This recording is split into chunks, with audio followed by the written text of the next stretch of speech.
We're almost to the top. 서울에 방문한 외국인들은 첨단과 자연이 공존하는 모습에 깜짝 놀란다고 합니다. 분명히 세계에서 가장 발전한 도시 중 하나인데 먼 곳을 바라보면 하늘이 보이는 게 신기하다고 하는데요. 자신도 모르게 한국산에 이끌린 이들은 등산하면서 또 한 번 화들짝 놀라고 맙니다.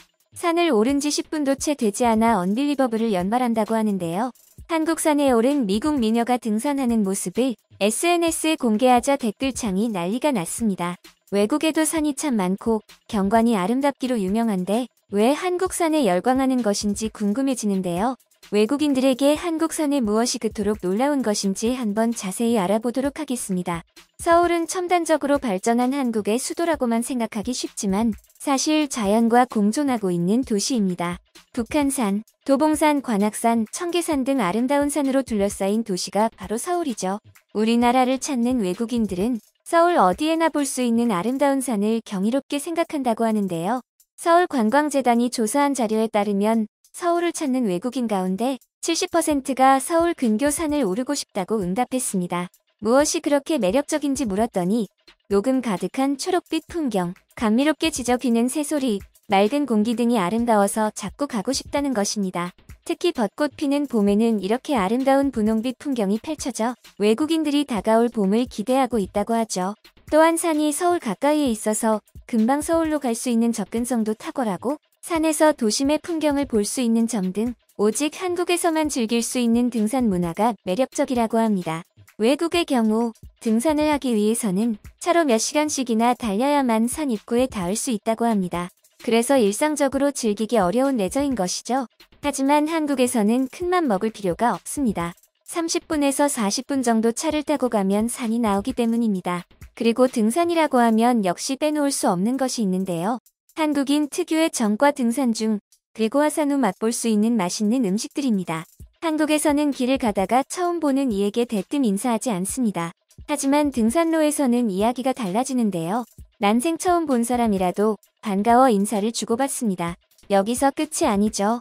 등산로 중간에 마련된 휴게 공간이나 정상에서 휴식을 취하며 산 풍경을 내려다보고 있을 때 넉살 좋으신 분들은 음식을 나눠주시기도 합니다.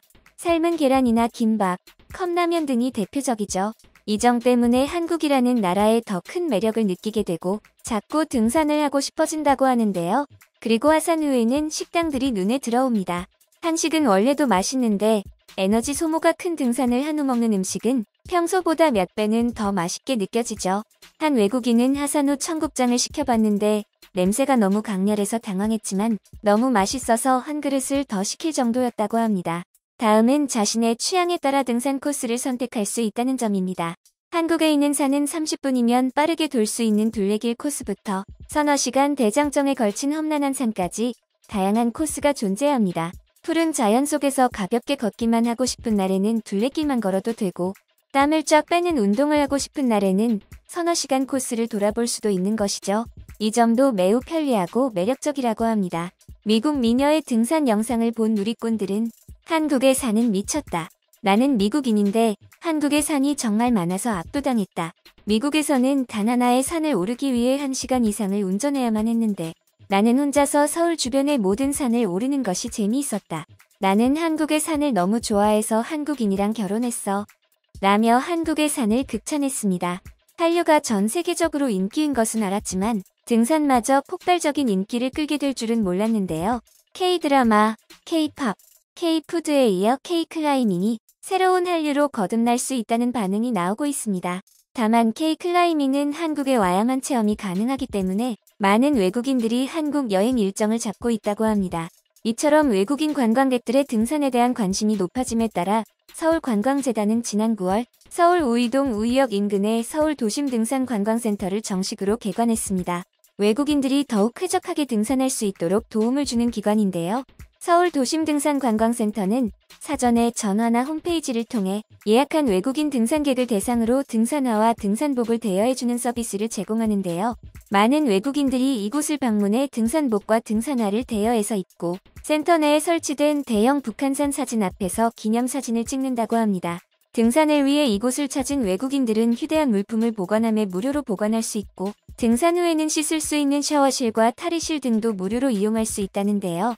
한 외국인 관광객은 이 기관에 대해 서울시의 등산복 대여 시스템은 등산을 하고 싶어하는 외국인들에게 아주 좋은 서비스이며 등산을 독려하는 좋은 제도라고 생각합니다라며 들뜬 마음을 감추지 못했습니다. 물론 외국인만을 위한 것은 아니며 당연히 한국인들도 이용할 수 있습니다. 서울 도심등산관광센터는 외국인 관광객뿐 아니라 시민 누구나 관광 안내 서비스를 받을 수 있고 라운지 등에서 휴식을 취할 수도 있으니 북한산 등산을 계획하고 있다면 가까운 서울 도심등산관광센터에 한 번쯤 방문해보는 것도 좋을 것 같은데요. 한편 보잉코리아의 사장으로 와 있는 중년 남성 에릭 조는 한국의 등산을 너무 사랑해서 장문의 기고문인 등산, 나를 매혹시킨 한국인의 스포츠를 남기며 많은 이들에게 등산을 권장했는데요. 미국에서의 등산과는 어떤 차이가 있으며 등산으로 맺은 한국인과의 인연 등 흥미로운 이야기가 담겨 있습니다. 한국에 대한 진심이 가득 담긴 그의 이야기를 들어보도록 하겠습니다. 작년에 한국에서 만난 가장 오랜 친구이자 취미를 잃었다. 바로 등산이다. 1980년대부터 꾸준히 날씨와 관계없이 주말마다 등산하곤 했다. 한 달에 여러 번 가기도 했는데 집 뒤에 있는 북악산을 많이 찾았다. 그러다 약 2년 전 등산을 마치고 내려올 때마다 무릎 통증이 심해지는 것을 느꼈다. 머지않아 골관절염 판정을 받았고 의사는 등산은 이제 안 된다고 말했다. 하지만 그간 한국에서의 삶을 특별하게 한 것은 등산이었다. 한국 어딜 가나 산지를 따라 근사한 산책로를 쉽게 찾아볼 수 있고 아름다운 자연을 둘러싸고 독특한 등산 문화가 형성되어 있기 때문이다. 한국에서 등산은 집단 스포츠에 가깝다. 미국에서는 사회로부터 도피하고자 산을 오르지만 한국에서는 대부분 사회적 유대감을 강화하려는 취지에서 단체로 등산한다. 그래서인지 한국에서의 등산 경험은 언제나 생동감이 넘쳤다. 아름다운 자연경관을 함께 누릴 수 있는 사람들 때문이었다. 내가 한국에서 근무하기 시작한 1980년대의 기억은 등산과 상당 부분 맞닿아 있다.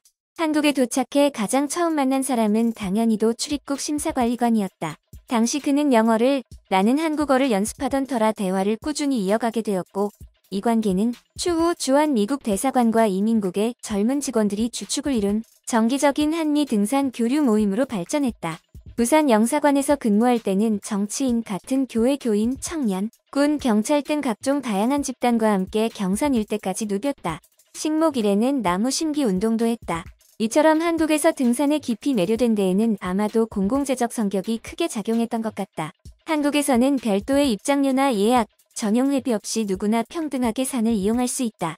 최근 들어 한국의 등산 트렌드의 변화에 바람이 있는 듯하다. 북악산을 예로 들면 청와대 뒤로 뻗은 등산로는 매해 서서히 개방되어 대통령 집무실을 용산으로 옮긴 2022년에야 비로소 시민들에게 전면 개방되었다. 한국에 막 도착했던 1984년만 해도 북악산 근처는 얼씬도 할 수 없었다.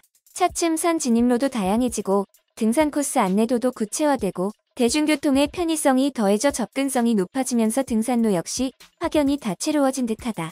또 하나 두드러진 변화는 등산객들의 패션이다. 사실 내가 등산을 좋아했던 이유 중 하나는 타 스포츠 대비 등산용품이 비교적 간소하고 저렴하다는 것이었다. 튼튼한 신발, 날씨에 맞고 움직임이 편한 옷, 해가 강한 날이면 낡은 캡 모자 하나만 더하면 충분하니 말이다. 반면 북악산 3시간 코스에서 나는 종종 일주일간 히말라야를 등반하는 산악인과 같은 모습에 등산객들과 마주하곤 한다. 집채만한 배낭, 여러 겹 겹쳐 입은 수입 등산복, 트레킹폴, GPS 시계, 특수 고글 및 고급 헤드기어 등을 소위 풀 장착한 이들을 보면 갑자기 상대적 박탈과 빈곤이 엄습한다. 한국의 등산 문화를 설명할 때 또 하나 빠질 수 없는 것은 단연 음식이다. 도심을 벗어나면 국립공원 산자락의 식당들이 즐비하게 늘어선 것을 쉽게 발견할 수 있다. 도토리묵, 빈대떡, 파전, 백숙, 비빔밥, 갈비, 그리고 막걸리는 하산 후 마무리로 반드시 먹어줘야 하는 별미다. 접이식 테이블과 모양과 색깔이 제각각인 의자가 깔린 야외라면 더 좋다. 맛있는 음식 함께하는 사람, 그리고 자연에만 온전히 집중할 수 있기 때문이다. 관련해 한 가지 강렬한 기억이 있다. 2013년 8월 나 홀로 등산한 적이 있었다. 당시 나는 방위비 분담 특별협정의 교섭 수석대표였다. 어느 주말에 모처럼 시간이 나서 혼자서 지하철을 타고 도봉산을 찾았다. 초행길인데다 휴대폰이나 지도, 도와줄 한국인 친구도 없는 상황이었다. 6시간가량 산길을 헤맸지만 주변에 상시 다른 등산객이 보여 무섭거나 길을 완전히 잃었다는 불안감은 들지 않았다. 간신히 진입로 밖으로 향하는 길을 되찾아 마을로 들어설 때쯤 완전히 지쳐 있었고 땀을 많이 흘리고 있었다. 말 그대로 비 오듯 땀을 흘리는 바람에 흡사 작은 인간 폭포가 된 것처럼 보였다. 인근 식당에 들어가 최애 등산 후 메뉴인 도토리묵과 파전을 주문했다. 그러자 주변 모든 사람의 시선이 나에게로 쏠리는 것을 알게 되었다. 계속해서 땀이 흐르는 바람에 앉은 의자 밑으로 작은 웅덩이가 생긴 상황이었다. 식당 주인이 급기야 걸어오더니 괜찮으냐고 물어봤고 그저 한국인보다 땀을 많이 흘릴 뿐 정말 괜찮다고 대답했다. 그는 그것만은 충분히 알겠다는 듯이 말없이 반복해서 나와 땀 웅덩이를 번갈아 바라보았다. 아마 근시일 내로는 독자나 지인을 등산하다 우연히 마주칠 일은 없을 것 같아서 아쉽다. 언젠가 청계천로에서 산책하다가 유독 땀을 많이 흘리는 키 큰 외국인을 발견하면 주저 말고 반갑게 손 흔들어 인사해 주길 바란다. 한국인만큼 한국의 산을 사랑하는 외국인들을 보니 뿌듯한 마음이 듭니다. 길었던 겨울도 지나고 벌써 봄이 오고 있는데요. 조만간 등산을 떠나실 분들은 등산로에서 만난 외국인들과 반갑게 인사도 하고 명불허전 한국산의 아름다움도 한껏 느끼고 오시면 좋겠습니다.